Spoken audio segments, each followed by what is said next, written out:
Testing 1, 2, 3, 4. Can you guys hear me?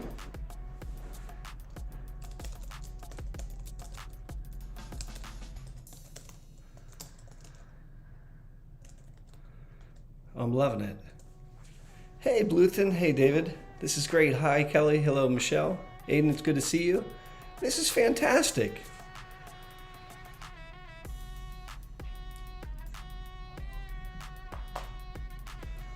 Wonderful. Look at everybody jumping online. Gosh, this makes me feel good. John's in the house. What's going on, my friend? Brenda, how are you?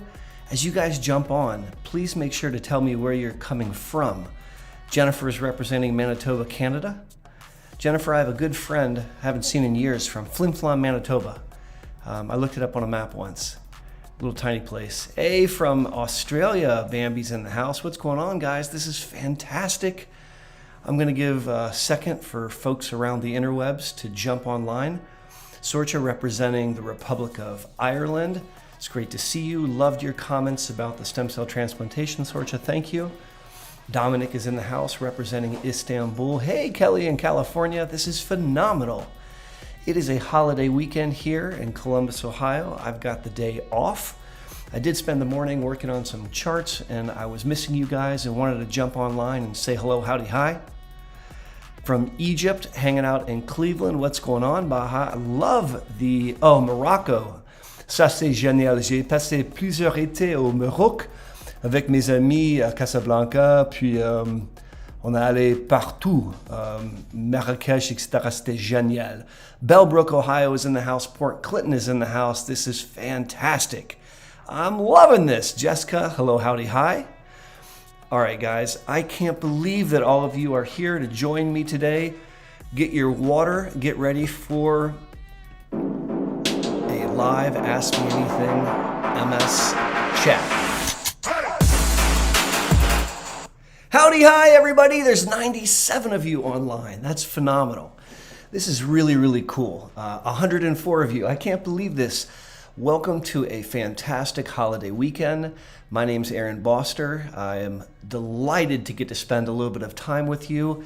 I thought it would be a great opportunity to do a live stream. I missed one earlier last month, and I was feeling bad about that. I've got some free time now, and so I am tickled that I get to spend some time with you. I've got my water handy. Make sure you have yours. You know how this works. When I drink, you drink. MS Water Challenge, yo. Jen McGraw's in the house, one of our wonderful, fantastic moderators. Look at all these people jumping online. Florida's representing. No reason to be petrified, Jessica. We got you here. Denver representing. Jane can hear me well. Philly is in the house. That's fantastic. Baku, hey, how are you? This is phenomenal. I haven't had a chance to do a live stream in a little while. If you guys are into this, thank you so much for joining me. I'm an MS neurologist in Central Ohio. I love doing these Ask Me Anything live streams. Today I thought I would jump online, and if you guys have questions, I want to knock them out of the park. I've got my cameras set up. I've got a couple fun views for you just to show off a little bit. I've got this view so you can see exactly how bald Dr. Boster really is. I've got another view over there. And I've even got some Snapchat filters ready. Some of you love it, some not so much. Bluthten's got the first question. Bluthten writes in, what are the effects of testosterone on MS? If men with MS will likely have a worse prognosis, does that mean that testosterone makes it worse?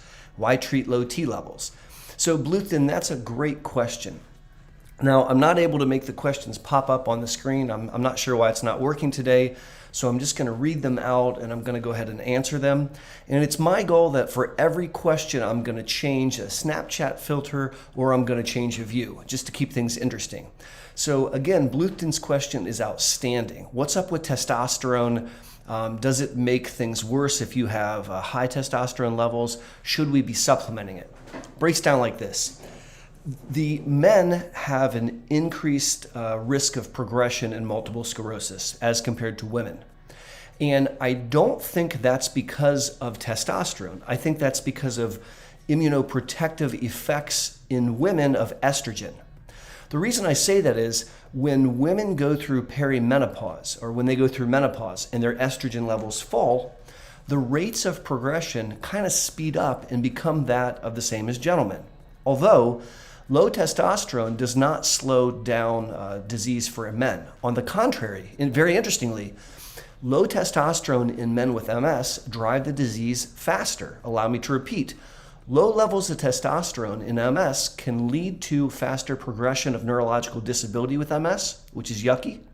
It can interfere with fatigue. It can make fatigue worse. So men with MS with low T, they can have worse fatigue, they can have worse cog fog, and it can actually make their disease worse. Now that's not to mention difficulties in the bedroom with sexual dysfunction. So in my clinic at the Boster Center for MS, we check all men's testosterone levels. It's important to take a morning level so that you have a really good sense of the reality of the testosterone. And if it's low, we refer them to urology so we can pump up their testosterone levels.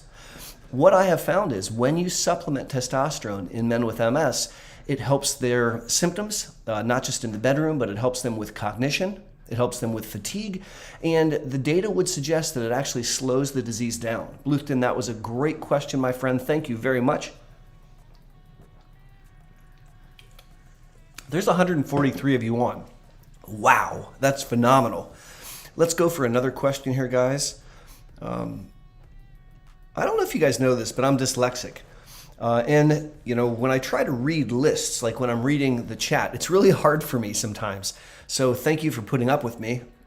So here's the next question. And as promised, I'm going to change up the scene. This question is from Lisa, going on Briumvi. Haven't been on anything for over 10 years. Wow, your thoughts of it. So Briumvi, Ublituximab, is a B-cell depleter. And so there are several MS therapies that work via B-cell depletion. In fact, I have several YouTube videos on the topic. So if we go back in time, the very first B-cell depleter that was used in MS is not FDA approved in the United States. That's rituximab. Rituximab is a very effective infused medicine, but it's off-label here in the United States. The next one to join the market was Ocrelizumab or Ocrevus. And Ocrevus may be one of the most used drugs to treat MS in the world, both primary progressive and relapsing MS. It's an outstanding B-cell depleter. The third drug to join the B-cell depletion category is a drug called Ublituximab, Kesimpta. And Kesimpta is an injection that you give yourself under the skin once a month. It's another very potent B-cell depleter, very great medicine in MS. And the fourth medicine to join the armamentarium is Briumvi. Briumvi is an infused B-cell depleter. It's tweaked a little bit differently. It's created slightly differently than the other ones. The first infusion is given over about 4 hours, but then it's given over 1 hour. It's given very quickly, and it's only taken twice a year. And so Briumvi is an outstanding medicine. Now, in this question, Lisa says that she hasn't been on anything for over 10 years, and she's going to be starting on this. That's going from nothing to a very, very high efficacy drug because Briumvi is a very high efficacy drug. So I'm very excited for you to take that medicine. Briumvi, like Ocrelizumab, like rituximab, is an infused drug. And whenever you have an infused drug, you can have infusion reactions. And so we have to give pre-medication typically to prepare the body to receive the Briumvi. At the Boster Center, when we give Briumvi or when we give Rituxan or Ocrelizumab, Ocrevus, we give some steroids ahead of time, we give some Tylenol, and we give some Benadryl, and that makes it better tolerated. Lisa, I'm excited for you that you're going to be going on a high efficacy medicine. I wish you the very best of luck. That's fantastic. All right, let's go to another question. So the continued voyage, and as promised, I'm going to change up the scene each time I answer a question. So the continued voyage says, hey, can you tell me about burning skin? And so let's definitely talk about burning skin. Sometimes I'm asked, can multiple sclerosis cause blank? And the answer is almost always yes, because MS is a condition that affects the holiest of holies, the supercomputer that runs the body, the brain, and the superhighway, the spinal cord. And depending on where the damage occurs, it can interfere with lots of different neurological functions, including sensation. So right now, you can see my skin here. When I touch my skin, it sends a message up the nerve to the spinal cord, up the spinal cord to my brain, says, hey, you're being touched. And that system in my body is working fine. Unfortunately, in the setting of MS, if there is damage to the spinal cord or brain, that message can get muddled up. So let's say that you are being touched here and a normal message goes up the nerve, but when it hits the spinal cord, there's a lesion in the spinal cord or a lesion in the brain. And so the message is changed. And the message that is received in the brain is something different than normal. Now, sometimes that can be a pain sensation. Sometimes it can be a numbness, but sometimes it can be a burning. And I have patients when they're not being touched, it feels like their arm, God forbid, is on fire. It feels like their leg, God forbid, is on fire.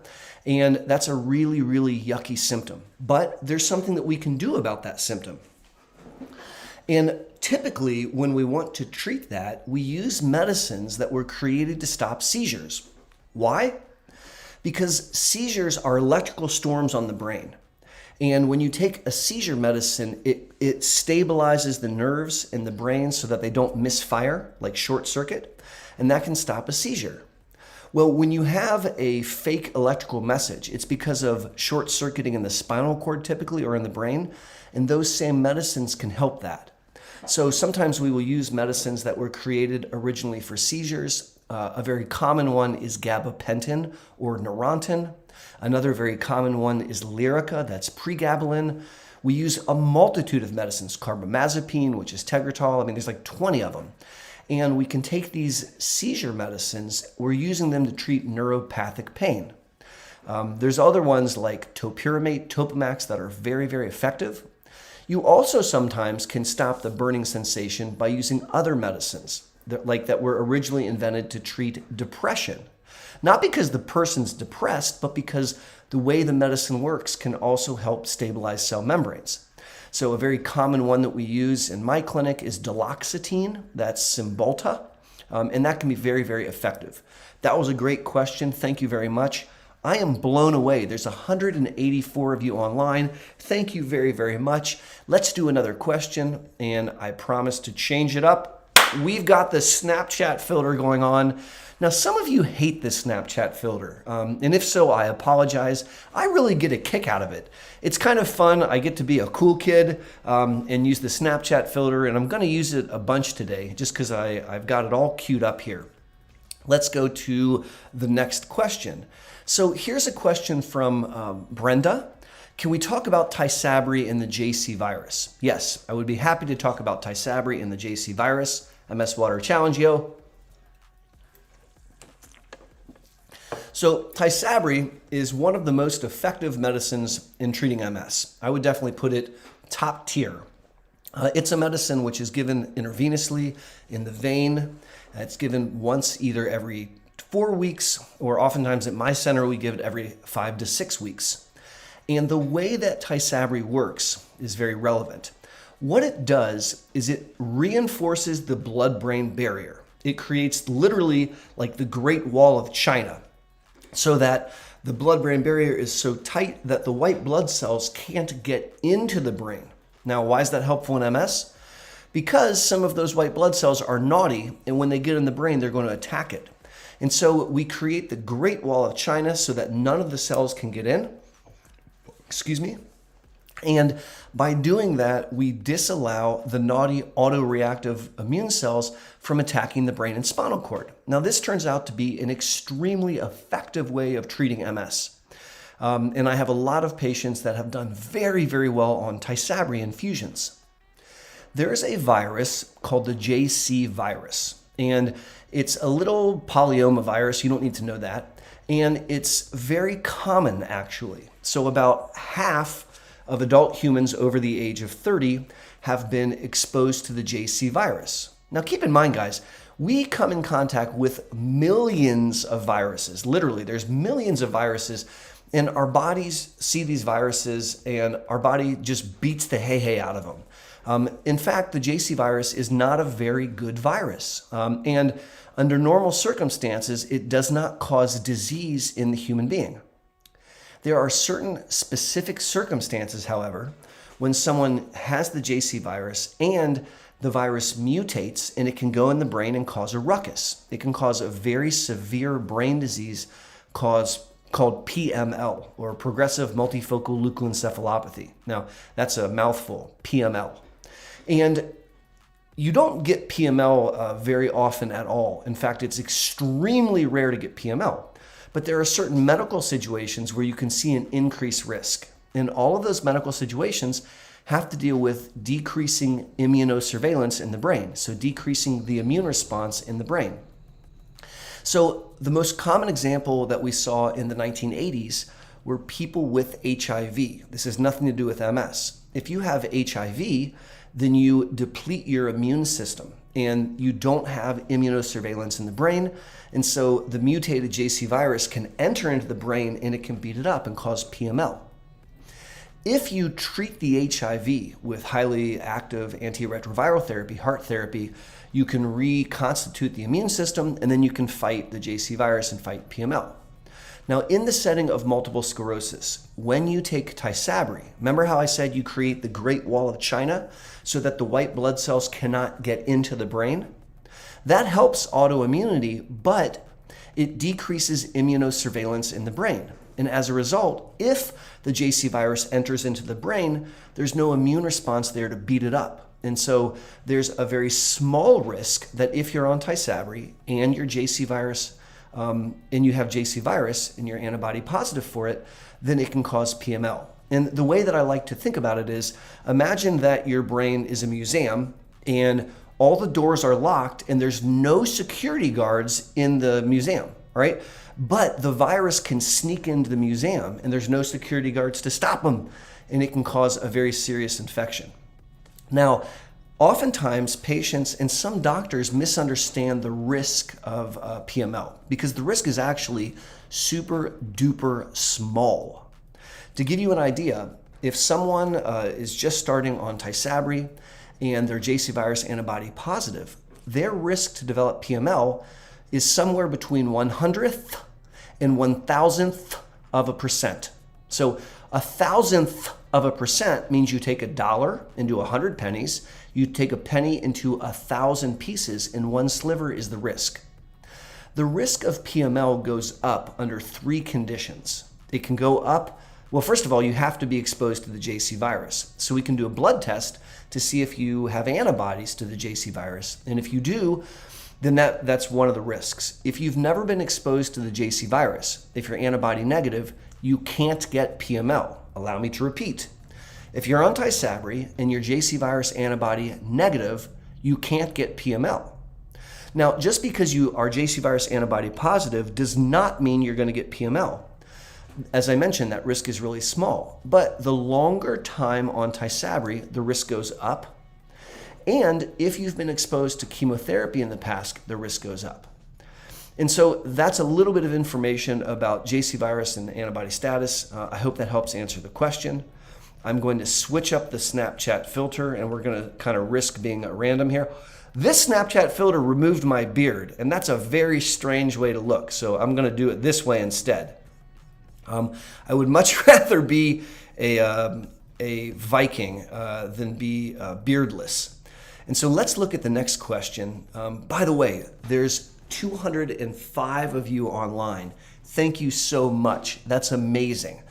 If you guys are liking this YouTube Ask Me Anything, do me a favor and throw some flames up in the chat. Go ahead and throw some hearts in there. Write a comment. All of those actions teach the YouTube algorithm that you really like this content and help push it out so that more families impacted by MS can benefit. And I would really like that. Okay, here's a question from Anne. Anne writes, starting a DMT, so dimethyl fumarate, that's Tecfidera, and I'm a little worried about taking it. What's your opinion? I was diagnosed in 1989. So Anne, I am a strong believer that if you want to live your best life despite having MS, you need to be 5 for 5 in your fight against MS. Now, when I say I want you to be 5 for 5 in your fight against MS, there are 5 things I want you to be doing all the time. Don't smoke. Exercise is part of your lifestyle. Eat smart with supplement vitamin D. Daily mindfulness. And number 5 is to take the most effective disease-modifying therapy that you're comfortable with and make sure that it's working. And so Tecfidera, in my opinion, is a mid-range efficacy drug. It's not the lowest efficacy and it's not the highest efficacy. It's mid-range, which is very good. And it's a very well-tolerated therapy, generally speaking. It's a pill that you take twice a day, and I'll be very honest that most adult humans struggle to remember to take a pill twice a day. And so if you're going to take Tecfidera, you have to be really, really good at taking it in the morning and in the evening. Why? Because if you only take it once a day and it doesn't work very well, you need to be able to take it twice a day for it to be effective. Now, there are some side effects with Tecfidera. One of the most common side effects is facial flushing. Excuse me. So if you've ever talked to a woman who's going through menopause and she has hot flashes, that's kind of what it's like with facial flushing. And so sometimes people, they don't have facial flushing. Sometimes people do. And if you have facial flushing, it generally isn't all that bothersome, my patients tell me, and oftentimes it will go away. Now, there are some people where they have facial flushing and it drives them bonkers and they really don't like it. And there's a couple ways of getting around that. One thing that you can do to decrease facial flushing with Tecfidera is you can take it after you eat a fatty meal, and that helps decrease the facial flushing. Another thing that you can do, but of course you're going to need to ask your doctor about this one, is you can take a baby aspirin before you take the Tecfidera, and that will blunt the facial flushing because the facial flushing is caused by a histamine release. And so by taking an aspirin beforehand, that can help. Also with Tecfidera, you can have some GI upset, and that can cause diarrhea. Generally, you don't. If you do, generally it goes away in a couple weeks. Very rarely, like less than 20% of the time, when you take Tecfidera, it can cause your white blood cell count to go down a little bit. That's not very common, but if that happens, then there's a small risk of that PML that we talked about earlier. Now, that's not to scare you off at all. It just means that your doctor needs to be checking labs every once in a while. So I think that if you're comfortable taking Tecfidera, it's a mid-range medicine. It's a pill. You just need to remember to take it twice a day. So I wish you the very best taking it. Brian Santiago is on. He says somewhere in Ohio. Brian, I hope you and yours are doing well. So here's a question from Rachel Jane, 101. Do you recommend patients who have progressed to SPMS, non-relapsing, non-active, to continue on DMT? If so, which ones do you believe are the most effective? That is a very, very good question. And as I mentioned, we're going to change up the filter with every single question. So let's find another filter. Look, I am a cartoon character. Ha-ha! Ha-ha! All right, so as a cartoon character, I'm going to answer this very important question. And the question is, if someone has secondary progressive MS, they're not having attacks anymore, should we still treat them? And the answer is 100 million % yes, yes, yes. Yes, you want to treat them. It is a misunderstanding that these medicines only help with relapses and only help with new MRI lesions. That's false. There are 2 ways that you can get worse from MS. You can have an attack and not recover, and we call that RAW, relapse-associated worsening. The second, more common way that you can get worse is by something we call PIRA, progression independent from relapse activity. And when you have relapsing forms of MS, even in the early beginning part, you can have both reasons to get worse. Now, it's my very strong belief that the medicines that we take, particularly the more potent medicines, they help with both. They help with both decreasing attacks and new spots, and they help with PIRA. And in my opinion, today as we talk here in 2023, some of the very best data for that is with Ocrevus. There was a really cool study done where we went back to some of the Ocrevus data, where we compared it in the OPERA trial, Ocrevus versus Rebif. And when we extracted out the disability from attacks and we just looked at the accumulation of disability from PIRA, we were able to show that we could do a better job with Ocrevus than we could with Rebif. And so I am a very, very strong believer that if you have MS, we want you to be treated. And we do not stop just because you have so-called secondary progressive MS. All right, this Snapchat filter is probably a little hard to look at. Let's switch it up. Haha, this is one of my favorite Snapchat filters. And this is, again, an opportunity for Dr. B to become a cartoon character. Let's look for another question. Arthur Miller says, can untreated diabetes cause MS? No. Untreated diabetes cannot cause MS. However, diabetes, particularly type 1 diabetes, is an autoimmune condition. And if you have one autoimmune condition, you're at higher risk of having a second autoimmune condition. And so it's not uncommon that someone with MS will have a second autoimmune condition. It's typically a thyroid condition, but I have plenty of patients that have multiple sclerosis and diabetes. Now here's the tricky part. Diabetes can cause neurological symptoms. For example, it can cause numbness or burning in the feet, and so can MS. And when you have sugar that's poorly regulated, it can cause other symptoms like cog, fog, and fatigue. And so sometimes it's very, very tricky to sort out what's coming from MS and what's coming from diabetes. Let's do another scene here. We'll go back to a little bit more normal. I can't believe that there's 222 of you online. Thank you from the very bottom of my heart. You know, I've said this before on live streams, but when I started this YouTube channel, gosh, back in 2015, I think, something like that, I didn't know about the YouTube community. All right, so I just thought I was going to make videos to educate people, which is something that I'm very fond of doing, and I continue to do that every Monday. But what I didn't expect was this online community, and it's amazing. You guys are phenomenal.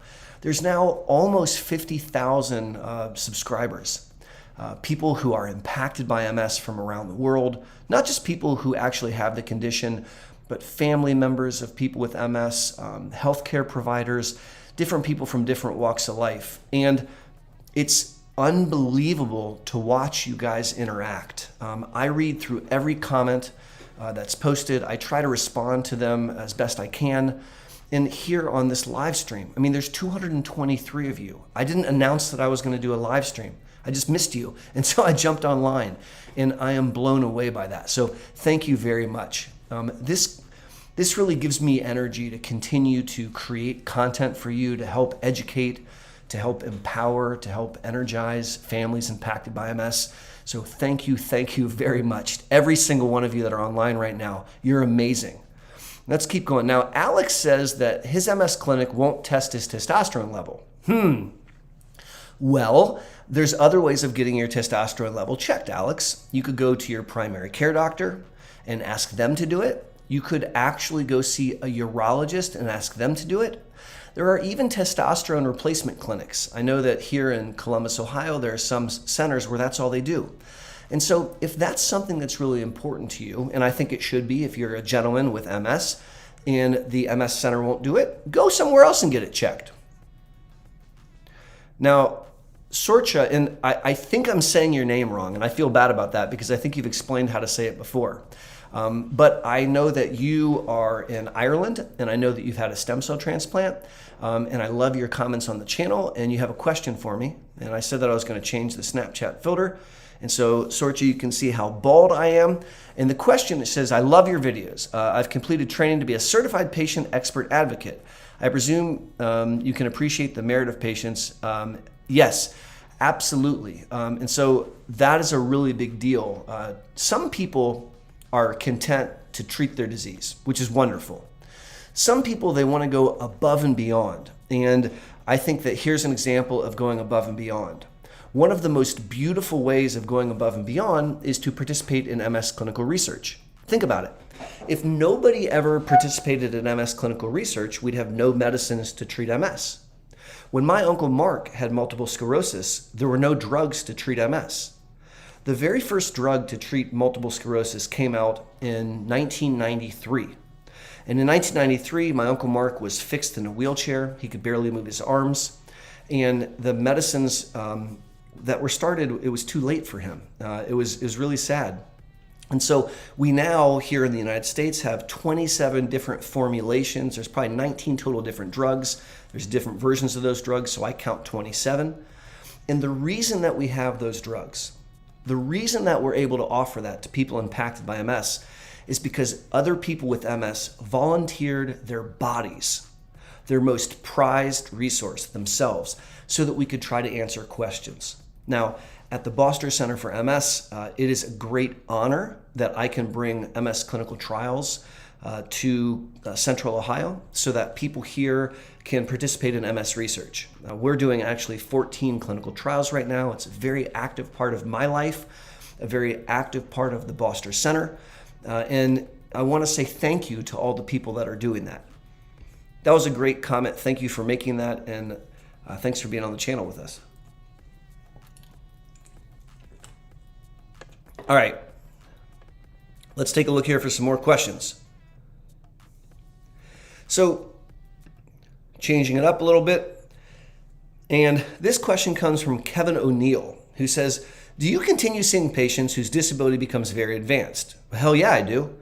Is there a point where you no longer think it's necessary to see them? Yes. I don't see patients after death. So after you die, I really can't see you. But pre-death, boy, I'm going to see you and take care of you. And the reason I say that is there's 3 ways that we need to help people impacted by MS. One of them is to slow their disease down. And that's my thing about being 5 for 5. That's giving MS medicines, and that's altering behavior to slow the disease down. The second way that we treat MS is by treating attacks when they occur.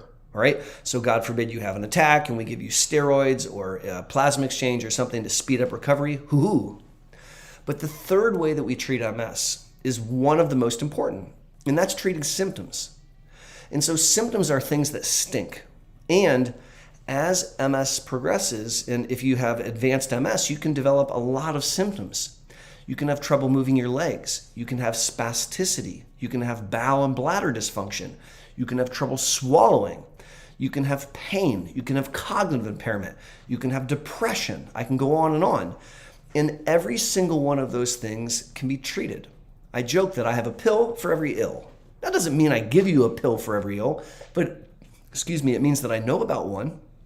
And if something is bothering you, I want to help you improve your quality of life so that you can live the best life possible despite having this nasty condition.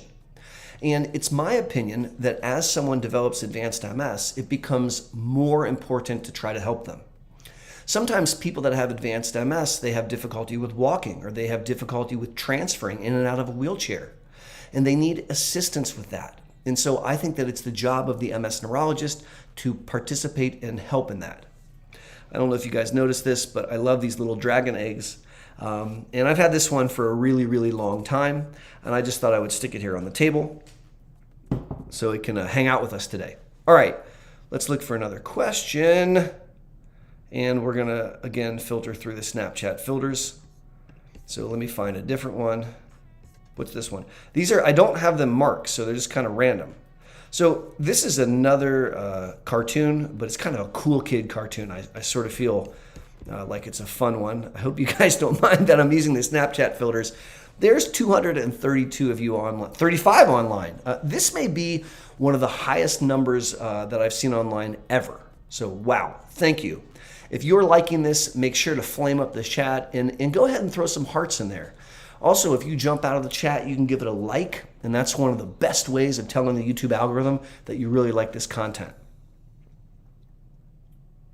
So Cheryl says, how long do lesions stay active? And so we have to kind of define what active means, right? So one way to define, well, first of all, what's a lesion? So when you get an MRI and you have a white spot, we call that a lesion, right? So that's what we're saying when we say a lesion is a white spot. And when someone has a new inflammatory lesion, it will typically irritate the blood-brain barrier because inflammation can break down the blood-brain barrier. And when you give the contrast dye during the MRI, it'll light up, and it's called a gadolinium-enhanced lesion. So sometimes when you say active, what you mean is that it's enhancing. And lesions stay enhancing for not very long, for like 2 to 4 weeks.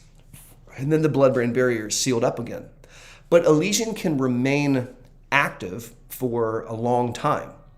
It can remain active on the order of months. And in fact, there's new evidence that they have these smoldering, slowly expanding lesions where the center of the lesion's burned out, but then the edge of the lesion is still expanding and growing. And so when we get an MRI, one of the things that we're looking for are there any new white spots? New white spots are bad. But we also want to see, are any of the white spots bigger? Because if the lesion is growing, then it's still, in my opinion, active and causing a problem. So it's not a straightforward, number. And the reason that we get an MRI year to year is so that we can see that. There's 155 of you online. God, that's amazing. Thank you. So Barbara Ann says, are breathing issues rare with MS? Yes. I can't finish a deep breath. Pulmonologist says lungs are fine. Is it a neuromuscular issue? Yes, that can happen in the setting of MS. So multiple sclerosis can, I'm supposed to change the Snapchat filter. Sorry, guys. Let me do that to answer this question. And I'm just, whoa, that is intense. Woo, I don't even know if I can answer questions like this. That's a little too much. Oh, now I'm a donkey. Now I'm a Smurf. All right, how about ZZ Top? I can answer a question as ZZ Top. All right, so the question has to do with breathing. And MS can affect breathing. It doesn't very often, but it can happen.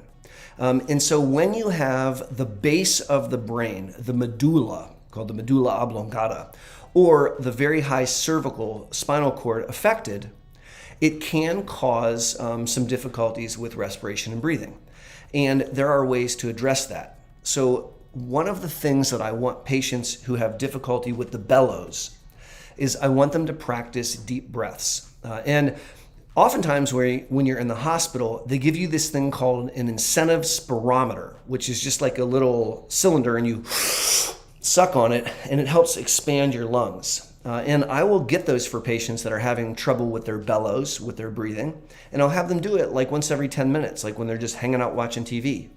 You can see a speech pathologist who can help train your deep breathing. And it's actually very, very important. And so I'm not surprised that the pulmonologist said, girl, you're fine. What we need to do is we need to get a speech pathologist, in my opinion, to help you so that we can optimize respiration. I think that's very important. That was a great question. So this is there's some outstanding questions. I love, you guys are just phenomenal.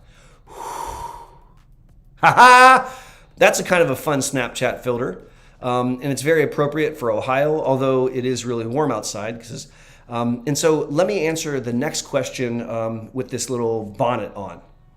So this question says, for women, do varying estrogen levels affect women with MS? Yes, yes, yes. That's 100% true.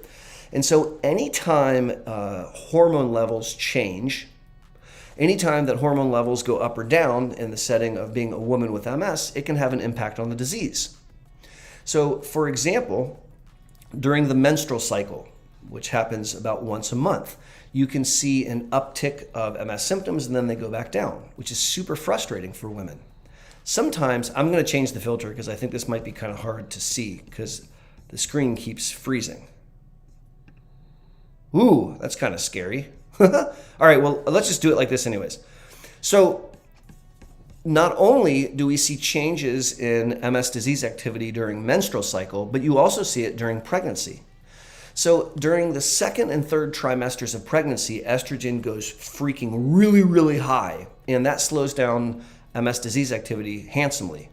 And then after the birth of the child, you deliver the placenta, and the estrogen levels fall, and you can actually see an uptick of disease activity with an increased risk of relapse during what I call the fourth trimester, so the trimester, the 3 months after delivery. Now, interestingly, during my lunch today, I read a couple review papers on menopause in MS. So that's what I was reading during lunch.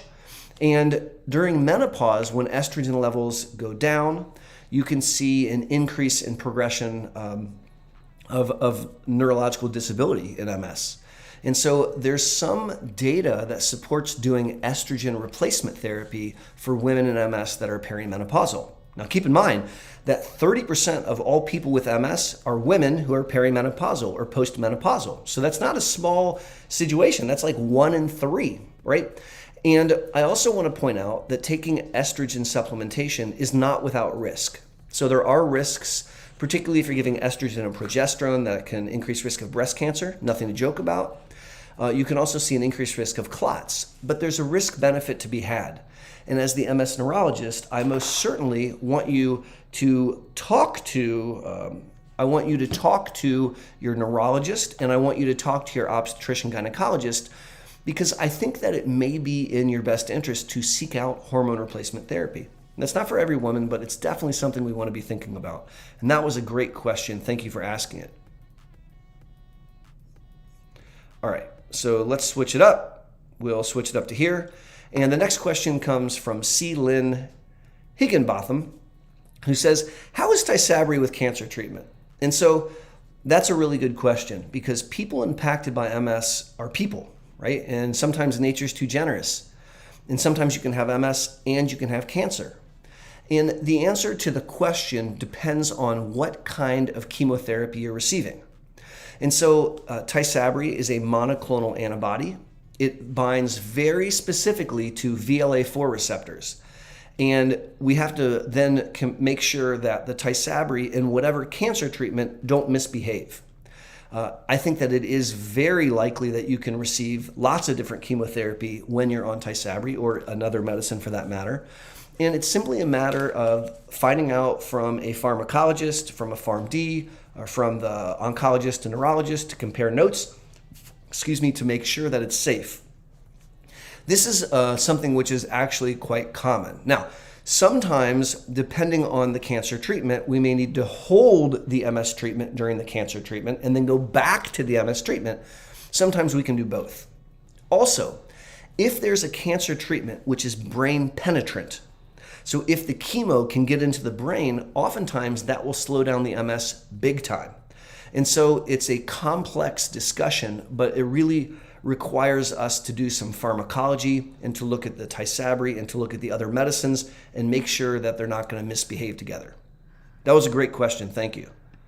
All right, we're going to switch it up. Check out my bald head. And what do we got going on here? Becky Withers writes in, I've not seen more about levocarnitine. I got acetyl L-carnitine. I've not started it. I wanted to see what I thought about it. So levocarnitine, or L-carnitor, is an amino acid. So there's 20 amino acids when you eat some cheeseburger or a steak or some type of protein. And one of them is levocarnitine.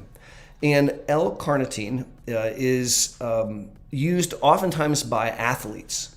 And so you may see bodybuilders and weightlifters and baseball players and guys and gals like that taking levocarnitine to help build up muscle. It's been studied in MS, and it's a really great supplement that can help with energy in MS. That's right. So there's actually a couple studies that showed if you take levocarnitine 1 gram twice a day, so a gram in the morning, a gram in the evening, then it can actually help with energy in MS. And there was one study that looked at people with MS that got chemo. And when they took levocarnitine, it helped with the chemo fatigue, which is really awesome. There's another study that looked at levocarnitine against, what was the drug? Amantadine. Amantadine is a medicine that's sometimes used for energy in MS. It's not a very good medicine for energy. And levocarnitine in a Pepsi Coke challenge beat it. And so I think levocarnitine is actually a really helpful supplement. And I oftentimes recommend it to my patients. Some of you might know that we started a supplement company called Refresh Ohio, and we offer levocarnitine to our patients 1 gram twice a day. It can be very, very helpful with energy. Not for all patients, but for some, it really does make a difference. All right, I'm going to switch up the scene, kind of going back to the basics here. You guys can see some of my other dragons in the background. And here's a question from Techno15. I like that, Techno15. I had a pretty severe relapse. They prescribed me oral steroids this time instead of IV. In your opinion, do you believe oral is just as efficacious? Yes, 100%. It's exactly as efficacious. Now, at the Boster Center for MS, we have an infusion center, and we can infuse steroids, and we do all the time, but I prefer to give steroids orally. Why? It's a lot cheaper, and you can do it at home. And you have to use a very high dose of oral steroids. So taking 50 milligrams doesn't cut it. And in fact, because when you take an oral medicine, some of it's dissolved in your tummy, we need to use more steroid than we do when we give IV. So when we give IV steroid, we give 1,000 milligrams. When I give oral steroids, I give 1,250 milligrams. And in order to do that, we have to give a lot of pills, because here in the United States, the largest prednisone pill is only 50 milligrams. So it's literally 25 tablets in the morning. And if we're going to do 5 days, that's 25 tablets every morning for 5 days. Now we want to take a stomach protector to protect the stomach. We also want to make sure that you've eaten a big meal. You of course need to talk to your neurologist about doing this. But there's a really important paper that came out, a Cochrane Review article, that proved that high-dose oral steroids, the way I've just described, is equally as effective as IV. And so I think that's actually completely reasonable. Now, I will tell you that some patients have a preference for the tolerability of IV or the tolerability of oral, and some patients feel like one works better than another for them. But when it's been studied, it both work very, very well. That was a great question. Thank you for asking it. All right, let's change up the filter. We'll go back to the bald look. Whoops, sorry, I just lost my place. Oh, man. So I just lost my place, and I may have skipped some questions. I do want to share that some of the moderators are doing an outstanding job of keeping the chat clean, and I want to thank you for that. As I'm trying to read through these, it's really hard for me, and so I'm so grateful that the moderators keep this a nice, safe place. We don't need to be yucky in the chat, and so thank you for that. All right, I'm not sure how far back I went, so I think I kind of lost my place here. And even so it as well, thanks for helping stop the spamming. I really appreciate that. Jen McGraw, thank you for helping. So Sorcha writes that hematopoietic stem cell transplant induced temporary menopause, but then 10 months later, she started to have her menstrual cycle again. And any time that you give really intense immunosuppression, whether that be cyclophosphamide, Cytoxan, or stem cell transplant, it can cause menopause. And that's one of the things that we need to be really careful about. Now, here's a really good question from Mark. And so, I got to change up the Snapchat or the filter here. So Mark writes, Ocrevus and diarrhea, should I be concerned? Maybe. All right, what do I mean by that? So Ocrevus generally does not cause difficulties with bowels and generally does not cause diarrhea. However, very, very rarely you can have something called an Ocrevus-induced colitis. A colitis is where there's inflammation of the colon, and oftentimes it's a bloody diarrhea. And so if you are on Ocrevus and you're having significant diarrhea or particularly bloody diarrhea, you must bring that to the attention of the neurologist or the GI doctor, and they can do a scope, they can do a colonoscopy, where they put a tube up the tushy, and they can do a biopsy, and you want to tell them to look for a drug-induced colitis. Now, more commonly, you have diarrhea from a different cause. So it's very, very uncommon that you can have Ocrevus colitis, but it has been reported, and so we most certainly want to know about that. That's great. You guys are amazing. There's 253 of you online. Thank you very, very much. You know, something I thought would be kind of fun to do. Let me just bring my dog on here. River Dog, come here. So if you haven't had a chance to see River, sit. This is the most amazing puppy in the universe. Hi, baby girl. Do you want to see the internet?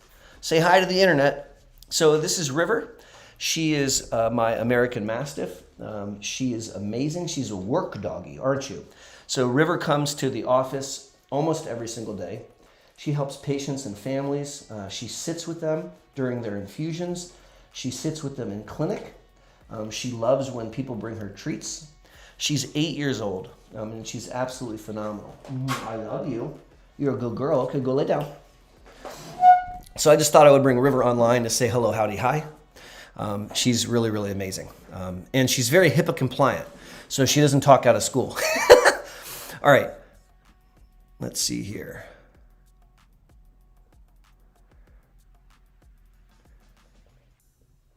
Nicole Caskey, the answer is no. All right. Let me try to find. Cynthia says, I'm a real live case. Hormones are out of whack, MS and metastatic breast cancer. And so Cynthia reminds us that you need to be getting your mammograms. And that is really, really true. So just because you have MS, you don't get a buy from the rest of life. And you can have MS and you can develop breast cancer. You can have MS and you can have other medical conditions. Now, I want to be honest with you guys. Years and years ago when I was in training, I wanted to be the everything doctor for people with MS. I wanted to do all the things so that the MS patients only needed to see me. And that was very naive of me. I'm not that good. And so if you want to live your best life with MS, I think it's great to have an MS neurologist like me, but I also think it's really important to have at least a general practitioner because I can't keep up with everything. And so I need partners when I help take care of you.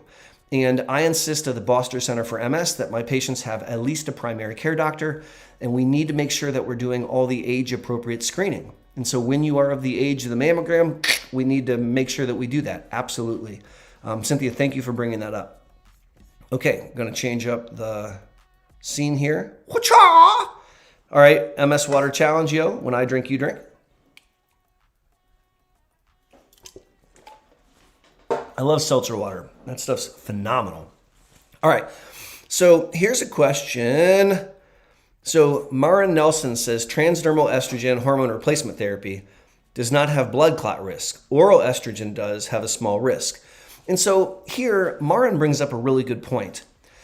We have to grapple with the benefits and risk. And if hormone replacement therapy can help, which I think it can, and specifically, what are we talking about? Hormone replacement therapy in the setting of menopause can help with a lot of overlapping symptoms. MS and menopause can both cause sleep problems, fatigue problems, bedroom problems, bladder problems. There's a lot of things, cognition problems. And so if hormone replacement therapy can be helpful, that's wonderful, but we want to mitigate the risks. And here's an example where by using a transdermal patch, we can decrease one of the risks of hormone replacement therapy. That's the most excellent point. Thank you for bringing it up. All right, let's keep on keeping on.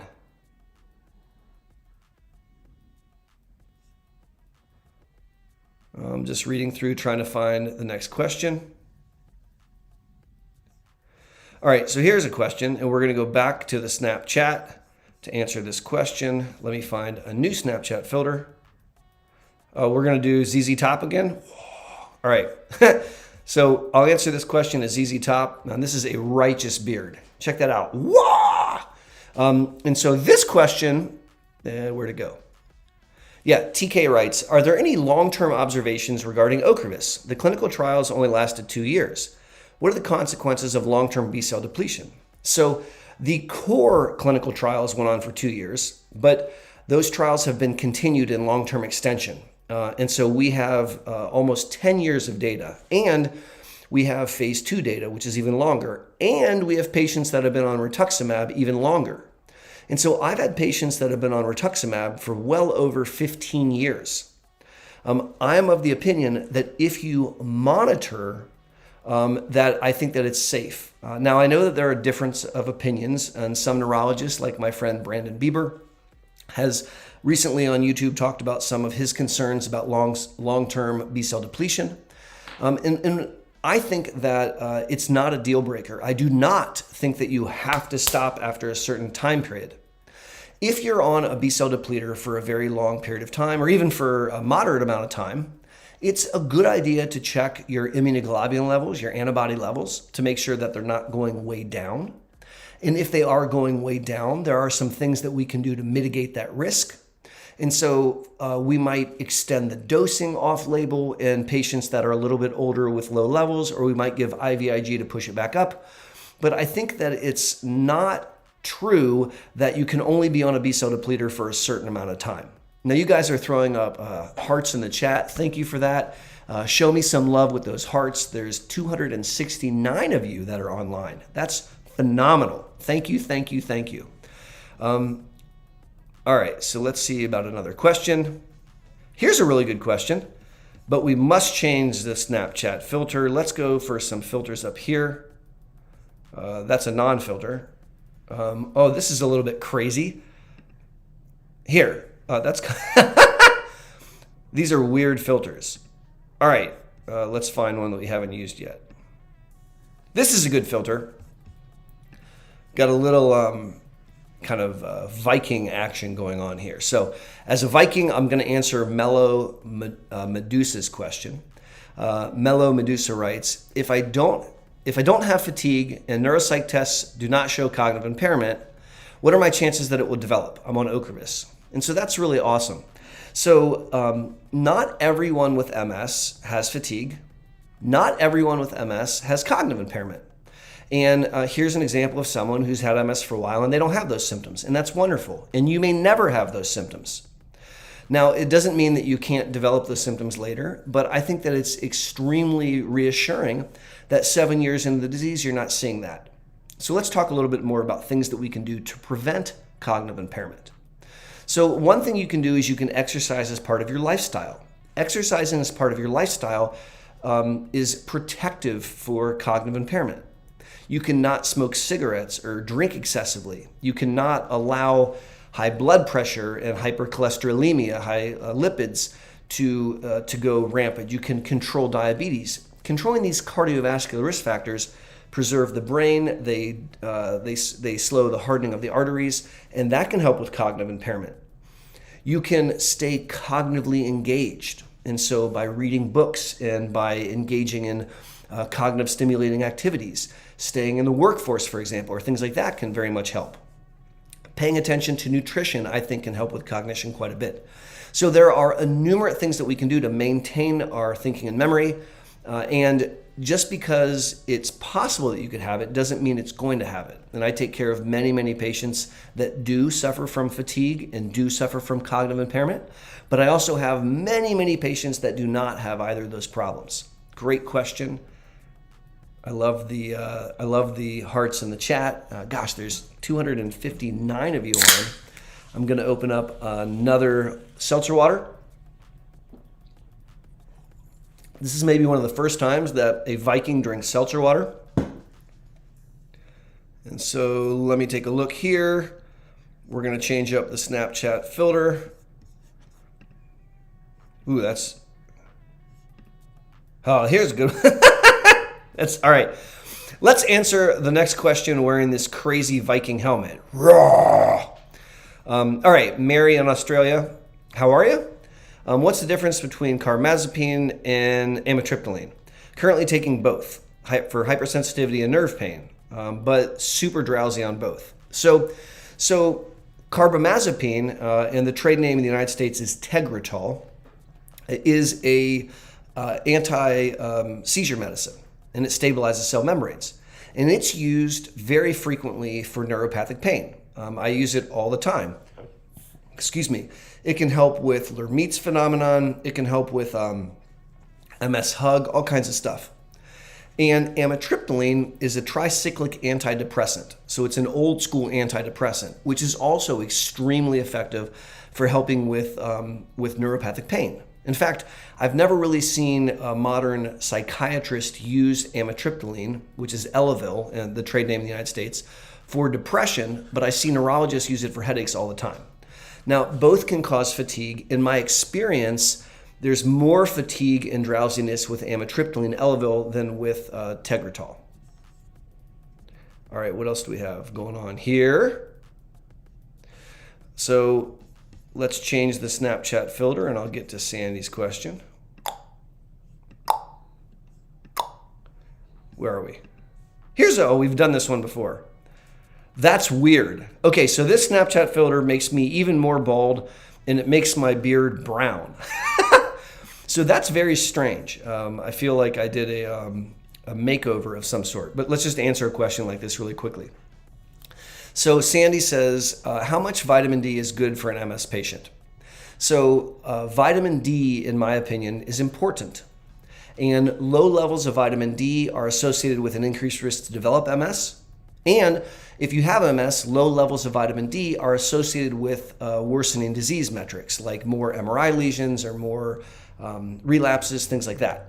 And so I am of the opinion that we want to supplement vitamin D. Now, how much vitamin D depends on the level. So the goal is to push the level of vitamin D above 50, but below 100. That's the range that I want you in. And so I get a blood test at the Boster Center for MS where we look at the vitamin D 25-OH level.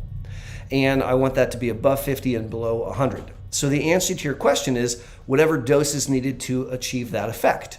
Now, oftentimes, because here in Ohio we don't have the sun for half the year, now it's really sunny out today, but during the winter it's not so sunny here, and we don't spend a lot of time in the sun oftentimes, and so we don't get exposure to vitamin D. But let's talk about how you can do that.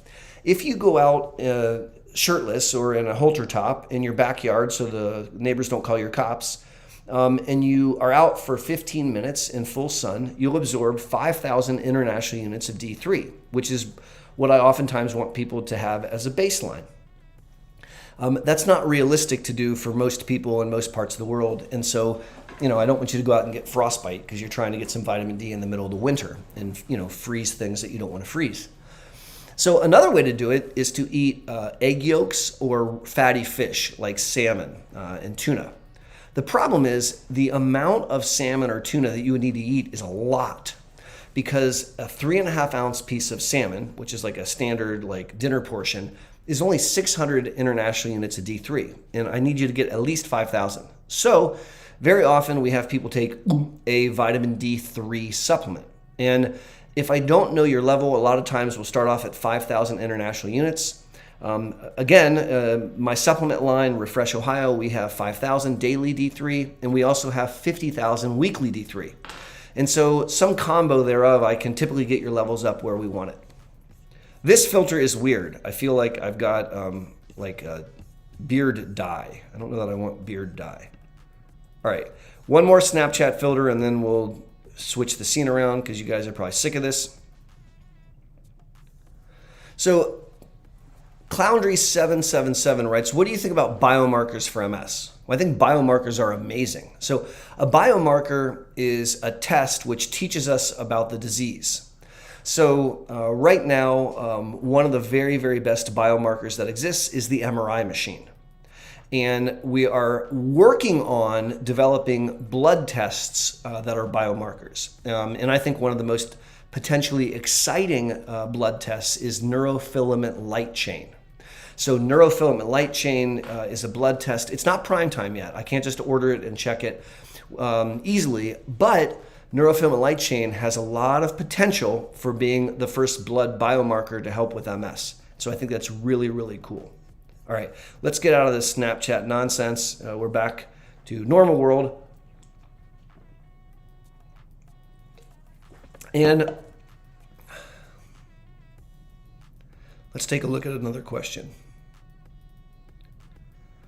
All right. So Cloundry777 writes, I lost my speech 3 years ago due to an MS flare. I had esophageal stretching, and now my voice has returned. What's your opinion about this? Well, first of all, I'm really sorry that MS affected your speech, and I'm delighted that it's come back. I will share that's not a very common symptom. It's not very common that people will lose their voice like that, and I'm really glad that you were able to get it back. Very often I use speech pathologists to help retrain issues with speaking and swallowing. And so, that's a tool that I think is really helpful. Now, in the comments, it looks like Joe Siders is here. I didn't see Joe, but people are kind of commenting on. There he is. Joe says, I wish there was a private chat for the moderators. By the way, Joe Siders is an amazing human being that I adore and one of our fantastic moderators.